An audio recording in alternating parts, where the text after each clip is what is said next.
Okay, so right off the bat, if you're trying to get rid of something like under eye, bags, wrinkles, or weird shadows, bring that exposure up, because this is where you had it, right around here. If I bring it up, it's really much more complementary to her skin tone. Okay. I also brought the blacks down, the whites up, and I brought the shadows up, because shadows are what are making the bags under her eyes. See, if I bring them down, you can really, they're really apparent. But if I bring them up, that's a little high, then they're much better. I also brought highlights up. That kind of complements the skin. And then I'm gonna bring the clarity up a little bit, just because I always do that. Usually I do clarity around 12, 13, that's fine. And then I'm also gonna nudge the vibrance just a tad. Okay, and then I'm gonna do, there's this section up here that I love. So this is where we were, which is our raw settings. This little triangle thing, detail. If you go to luminance here and bring that up, that really smooths out the skin. I don't know if you can tell. It's kind of hard to tell doing a screenshot with the phone. But that really brings the skin to a nice soft luminance. And then I also nudge the luminance contrast. And I also do the color, just a hair. And it's very already like the bags under her eyes look a lot better just from raw settings. So now I'm gonna open image. There's a couple things we can do here. I always add a new layer. Of course, Photoshop has decided to be incredibly slow right now, so I always add a new layer. And there's a few things you can try. So up in your corner here, if you select your lasso tool,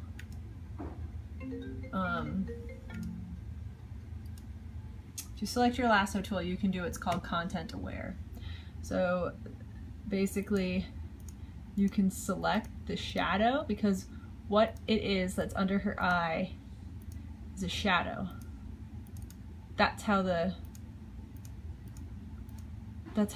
camera reads it. So, you know, it's not necessarily reading it as a three-dimensional thing. It's reading it as a shadow, and that's what's making it stand out. So if we go to fill, I right-clicked on that selection that I made, and I went to fill. Then I went to then I'm going to do content aware at 100% opacity. Sometimes this works really well and sometimes it doesn't. Okay, that worked really well. So it's not perfect, right? But it's gone. So now we're going to try this eye. We'll see how it goes.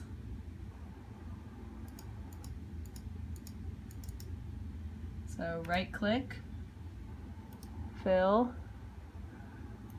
Okay, all right. Well, so that one's kind of a little messed up. See, it's not, I would not give that to a client. So what I'm gonna do is now I'm gonna try and clean it up. So I'm gonna make a new layer. Hang on, I have to put the phone down for this. Okay, I made a new layer. It is really hard, by the way, to make a video while you're editing. This is a new challenge for me. And then I'm just gonna get my Band-Aid tool, which is right here. Spot healing brush. Okay, and it's really small, so I'm gonna, again, have to put my phone down. Okay, I needed to zoom in. So now we can get some work done. I make my brush really small because I'm pretty meticulous.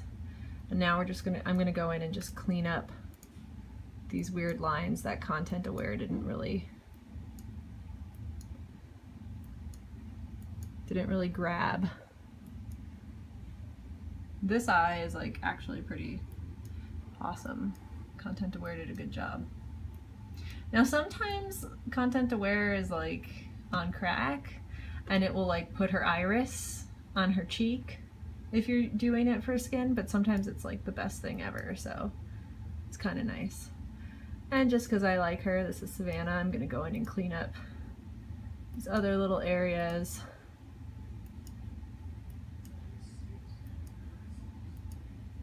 And then last but not least, just to do some finishing touches and give her skin a smooth effect, there is a action that we have called Plastic Skin right here. I like to use that over Pro Retouch. I have to put the phone down, but I'll keep talking. I like to use Plastic Skin over Pro Retouch because it blurs it without making it look like it's blurred, if that makes sense. Like, it still keeps the clarity of the picture. So I'll pick this back up and we're going to Plastic Skin.